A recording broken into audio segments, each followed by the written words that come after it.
Welcome back, Crypt fam, to another bone-chilling edition of the Crypt Door Podcast. I'm your host, Tony, and today we're doing something a little different. Today is August 5th. In Northern California here, it is a beautiful sunny day, probably the high 70s, low 80s. Beautiful, sun is shining. A beautiful day for a podcast. And let's get into it. You sent in your questions, comments, and confessions from all corners of the country. And today, we're cracking open the crypt and answering you, the listener. From funeral home fiascos and exhumation ethics to disturbing discoveries and underground tunnels, this episode is packed. Now, let me put a disclaimer out here. I'm going to be answering some questions from viewers. These answers that I'm giving are answers to the best of my knowledge, based on things I've been told or I've heard or I've found out. If there's something in the answer that I give that is not completely accurate 100% or maybe a little true but not really, or a half fact or whatever, get at me in the comment box and we'll talk about it. I'm all about education, but like I said, these are answers to the best of my knowledge. Now let's shout out a few names here. We've got Maria from New Mexico, Jacob from Michigan, Ellie in North Carolina, and even a haunting submission from Leonard in Nevada. Buckle up, Buttercup. Your questions are about to get answered. First up, a gut-wrenching story that sparked outrage on our show. The brain in a box case. Now let me tell you guys. I just posted this thing yesterday. And my email and my DMs on social media like Facebook and Instagram and all that were on fire with comments and questions and everything. And I just posted this thing like yesterday. So, let's get into this here. Maria from Albuquerque, New Mexico asks, Tony, is it actually legal for funeral homes to return body parts to families without warning? I can't believe a brain was handed over in a container like leftovers. Yeah, that is one way to put it, Maria. That's kind of like, kind of so nonchalantly. Here's a container containing your son's brain. I mean, come on now. Maria, no. This is a major violation of ethical and likely legal standards. Most states have very strict rules about handling human remains, and unauthorized return or transport of body parts is a red flag. It shows a break in procedure or, frankly, a complete lack of care. You know what? Now that I'm thinking about it, I'm thinking it's more of a break in procedure. Somebody effed up somewhere. I don't think it's a lack of people caring. Who knows? It might. But I'm going to change that now. I think it's more of a break in procedure. Somebody effed up on the paperwork, maybe this thing in a box slipped by, labeled as something else. Doesn't sound like it was labeled at all when the parents received their son's brain in a box. But yeah. And we covered this story in depth yesterday. If you missed it, go back to our Brain in a Box episode. Leonard in Las Vegas, Nevada. Now, you know what? One of my favorite destinations is Las Vegas, Leonard. I love how there's something to do on the strip there day and night. There's never a lack of things to do in Las Vegas. Alrighty, Leonard says, I worked as a funeral assistant in the 90s. You wouldn't believe what gets hidden when families aren't looking. I believe it. Some of these podcasts that I've done about, funeral home F-ups when, quote unquote, people aren't looking. It's crazy. And I've done a couple of these podcasts where somebody screwed up somewhere or there was some kind of scandal somewhere. But Leonard, if you're listening, we need to talk. Your inbox is getting a DM from me as soon as I finish this episode. And maybe we can do a whole other episode on things that that people don't. Ellie from Asheville, North Carolina asks, Tony, are there really elevators inside some mausoleums like to lower bodies into crypts? Yes. Some large mausoleums, especially older ones, have freight-style elevators used by staff to reach multi-level crypts. They're often hidden or off-limits to the public.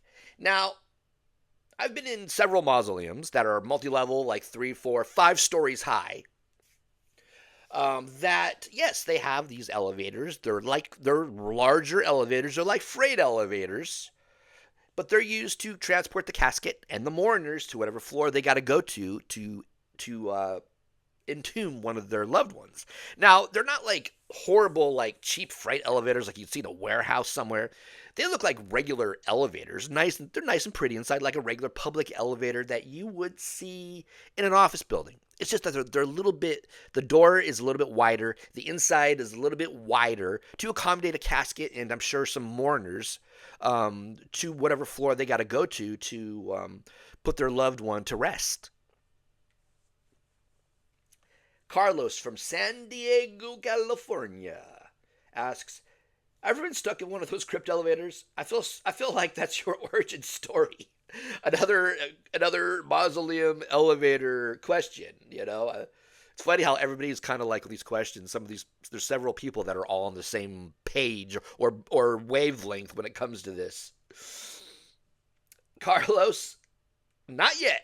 But I did hear a creak once that nearly made me jump out of my skin.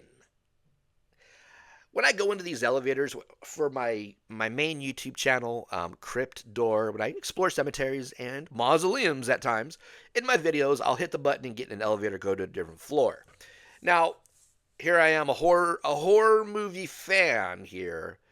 And it's like I always have this vision of getting in the elevator, going up to whatever floor. The door's open, and there's a bunch of zombies waiting for me and get me.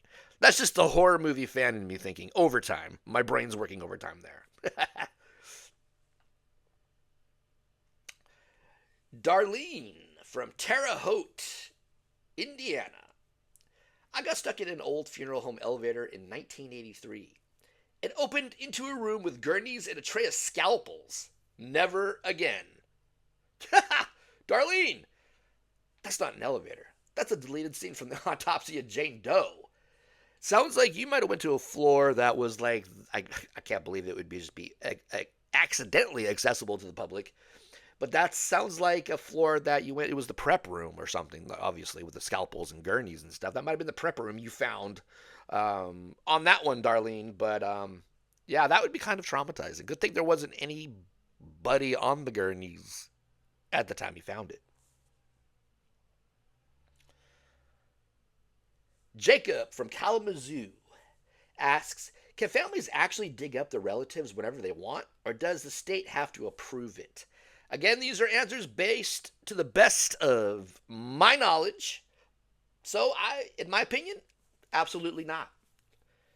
It's not something you can do yourself. Exhumation usually requires, from what I understand, a court order, legal notification to all next of kin, a health department rep present during the process. Now, if you're digging up bodies without these steps, you're probably committing a crime here. Linda from Charleston, South Carolina asks, why are so many cemeteries falling into disrepair? Where's the money going? Linda, the short answer, from what I've found out here over the years, I've been told and I've heard, perpetual care funds aren't always what they claim. Some cemeteries are mismanaged, others were sold, rezoned, or abandoned. If no family remains to advocate, graves can decay in silence. Now, yes, there's a lot of times where these cemeteries have perpetual care funds. From what I understand, it's a fee you pay when you bury your loved one or put them in a mausoleum. There's a fee that you pay in the price of the funeral or the plot or the mausoleum spot. And it goes into from what I understand, it's supposed to go into a savings account that collects interest. That way, there's always money to, upkeep the cemetery there. So some cemeteries mismanage the funds. I know Hollywood Forever Cemetery in Los Angeles, where all the celebrities are, some years back, it had fallen into disrepair, and the new owners had bought it and fixed it up and re-brought it to its former glory. But what I understand is when it started falling into disrepair, like I think it was the 90s or something, the cemetery management was mishandling funds. I think there was even like an embezzlement charge against somebody for taking the money or something like that I heard. I don't have the whole story in front of me right now, but it was something to that effect where the funds were mismanaged and that beautiful star-studded, celebrity-studded cemetery was starting to fall apart. And then the new owners bought it. I think the name is was the name Cassidy? Can't remember the first name, but I think the last name of the owner was Cassidy. Of the new owner, and they brought it back to a glorious, beautiful place that was once falling apart. And we got Eddie in Bakersfield, California. I tried to find my great-grandmother's grave last year. It had collapsed into a sinkhole. Yeah, I have seen evidence of this in my cemetery travels as well. Eddie, that's tragic. And not uncommon in certain areas. Soil erosion, lack of maintenance, and maybe a lack of a grave liner or a vault, and cheap materials can lead to these collapsing zones, you know?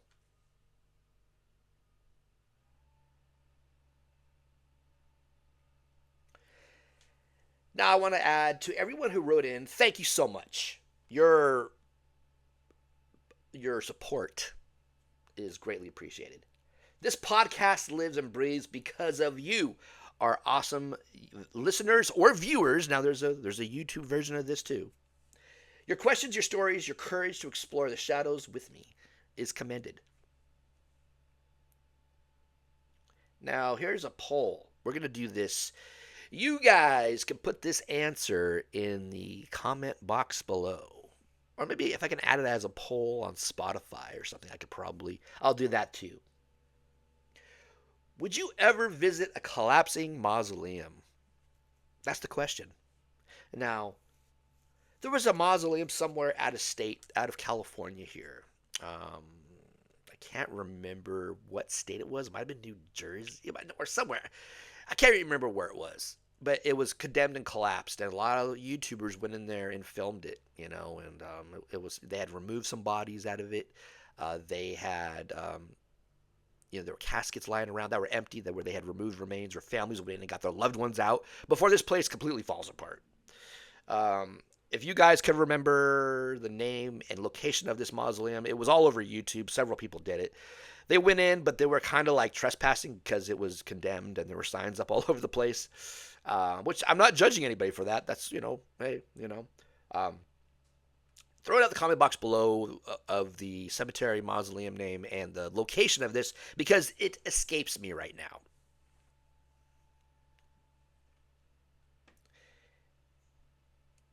All right, guys.